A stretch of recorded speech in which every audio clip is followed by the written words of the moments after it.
What starts here changes the world.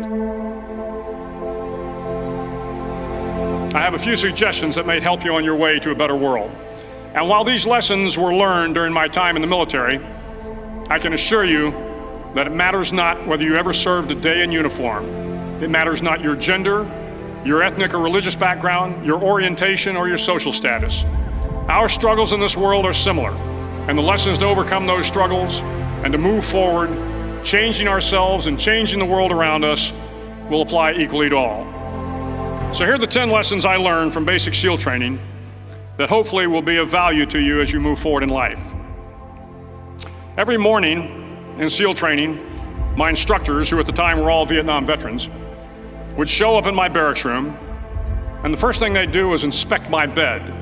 If you did it right, the corners would be square, the covers would be pulled tight, the pillow centered just under the headboard, and the extra blanket folded neatly at the foot of the rack. It was a simple task, mundane at best, but every morning we were required to make our bed to perfection. It seemed a little ridiculous at the time, particularly in light of the fact that we were aspiring to be real warriors, tough, battle-hardened SEALs. But the wisdom of this simple act has been proven to me many times over. If you make your bed every morning, you will have accomplished the first task of the day. It will give you a small sense of pride, and it will encourage you to do another task, and another, and another. And by the end of the day, that one task completed will have turned into many tasks completed. Making your bed will also reinforce the fact that the little things in life matter. If you can't do the little things right, you'll never be able to do the big things right. And if by chance you have a miserable day, you will come home to a bed that is made,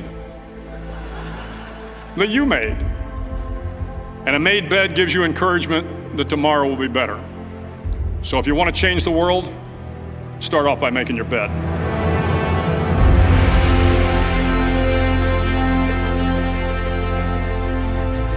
During SEAL training, the students are all broken down into boat crews.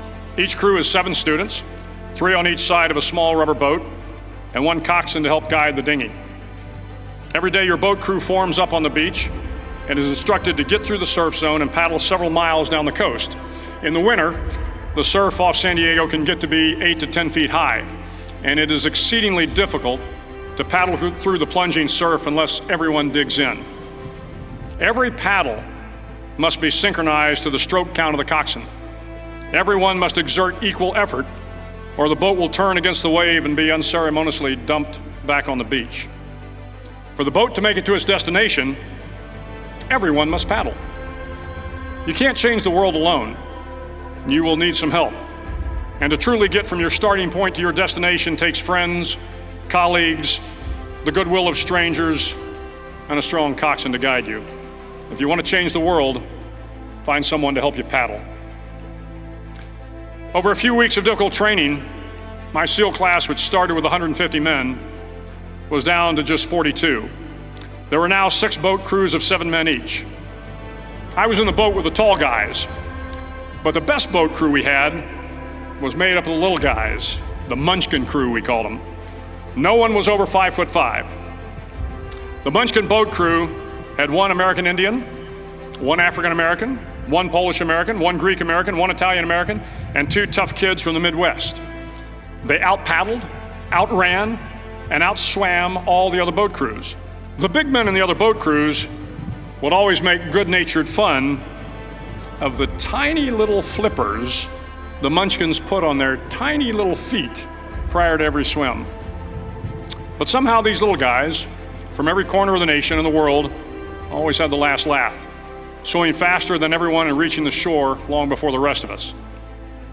SEAL training was a great equalizer. Nothing mattered but your will to succeed, not your color, not your ethnic background, not your education, not your social status.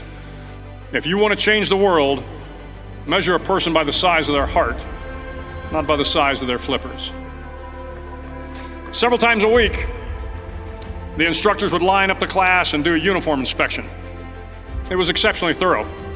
Your hat had to be perfectly starched, your uniform immaculately pressed, your belt buckle shiny and void of any smudges. But it seemed that no matter how much effort you put into starching your hat or pressing your uniform or polishing your belt buckle, it just wasn't good enough. The instructors would find something wrong. For failing the uniform inspection, the student had to run, fully clothed, into the surf zone, then wet from head to toe, roll around on the beach until every part of your body was covered with sand. The effect was known as a sugar cookie. You stayed in the uniform the rest of the day, cold, wet, and sandy. There were many a student who just couldn't accept the fact that all their efforts were in vain, that no matter how hard they tried to get the uniform right, it went unappreciated. Those students didn't make it through training. Those students didn't understand the purpose of the drill. You were never going to succeed. You were never going to have a perfect uniform. The instructors weren't going to allow it. Sometimes, no matter how well you prepare or how well you perform, you still end up as a sugar cookie. It's just the way life is sometimes. If you want to change the world, get over being a sugar cookie and keep moving forward. Every day during training, you were challenged with multiple physical events: long runs, long swims, obstacle courses, hours of calisthenics, something designed to test your mettle. Every event had standards, times you had to meet. If you failed to meet those times, those standards, your name was posted on a list, and at the end of the day, those on the list were invited to a circus. A circus was 2 hours of additional calisthenics, designed to wear you down, to break your spirit, to force you to quit. No one wanted a circus. A circus meant that for that day, you didn't measure up.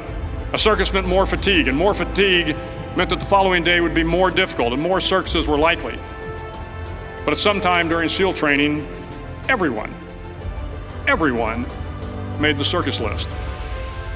But an interesting thing happened to those who were constantly on the list. Over time, those students who did 2 hours of extra calisthenics got stronger and stronger. The pain of the circuses built inner strength and physical resiliency. Life is filled with circuses. You will fail. You will likely fail often. It will be painful. It will be discouraging. At times, it will test you to your very core. But if you want to change the world, don't be afraid of the circuses. At least twice a week, the trainees were required to run the obstacle course. The obstacle course contained 25 obstacles, including a 10-foot wall, a 30-foot cargo net, a barbed wire crawl, to name a few. But the most challenging obstacle was the slide for life. It had a 3-level, 30-foot tower at one end and a 1-level tower at the other. In between was a 200-foot long rope. You had to climb the 3-tiered tower, and once at the top, you grabbed the rope, swung underneath the rope, and pulled yourself hand over hand until you got to the other end. The record for the obstacle course had stood for years when my class began in 1977. The record seemed unbeatable until one day a student decided to go down the slide for life head first. Instead of swinging his body underneath the rope and inching his way down, he bravely mounted the top of the rope and thrust himself forward. It was a dangerous move, seemingly foolish and fraught with risk. Failure could mean injury and being dropped from the course. Without hesitation, the student slid down the rope perilously fast. Instead of several minutes, it only took him half that time. And by the end of the course, he had broken the record. If you want to change the world, sometimes you have to slide down the obstacles head first. During the land warfare phase of training, the students are flown out to San Clemente Island, which lies off the coast of San Diego.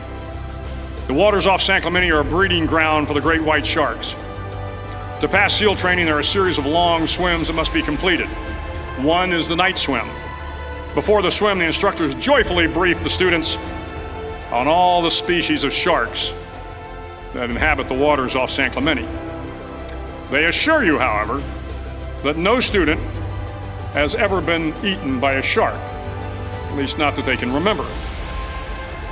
But you are also taught that if a shark begins to circle your position, stand your ground. Do not swim away. Do not act afraid. And if the shark, hungry for a midnight snack, darts towards you, then summons up all your strength and punch him in the snout, and he will turn and swim away. There are a lot of sharks in the world. If you hope to complete the swim, you will have to deal with them. So if you want to change the world, don't back down from the sharks. As Navy SEALs, one of our jobs is to conduct underwater attacks against enemy shipping. We practice this technique extensively during training. The ship attack mission is where a pair of SEAL divers is dropped off outside an enemy harbor and then swims well over 2 miles underwater, using nothing but a depth gauge and a compass to get to the target. During the entire swim, even well below the surface, there is some light that comes through. It is comforting to know that there is open water above you. But as you approach the ship, which is tied to a pier, the light begins to fade. The steel structure of the ship blocks the moonlight. It blocks the surrounding street lamps. It blocks all ambient light. To be successful in your mission, you have to swim under the ship and find the keel, the center line, and the deepest part of the ship. This is your objective. But the keel is also the darkest part of the ship, where you cannot see your hand in front of your face, where the noise from the ship's machinery is deafening, and where it gets to be easily disoriented, and you can fail. Every SEAL knows that under the keel, at that darkest moment of the mission, is a time when you need to be calm, when you must be calm, when you must be composed, when all your tactical skills, your physical power, and your inner strength must be brought to bear. If you want to change the world, you must be your very best in the darkest moments. The 9th week of training is referred to as Hell Week. It is 6 days of no sleep, constant physical and mental harassment, and one special day at the Mud Flats. The Mud Flats are an area between San Diego and Tijuana where the water runs off and creates the Tijuana Sloughs, a swampy patch of terrain where the mud will engulf you. It is on Wednesday of Hell Week that you paddle down to the Mud Flats and spend the next 15 hours trying to survive this freezing cold, the howling wind, and the incessant pressure to quit from the instructors. As the sun began to set that Wednesday evening, my training class, having committed some egregious infraction of the rules, was ordered into the mud. The mud consumed each man till there was nothing visible but our heads. The instructors told us we could leave the mud if only 5 men would quit. Only 5 men, just 5 men, and we could get out of the oppressive cold. Looking around the mud flat, it was apparent that some students were about to give up.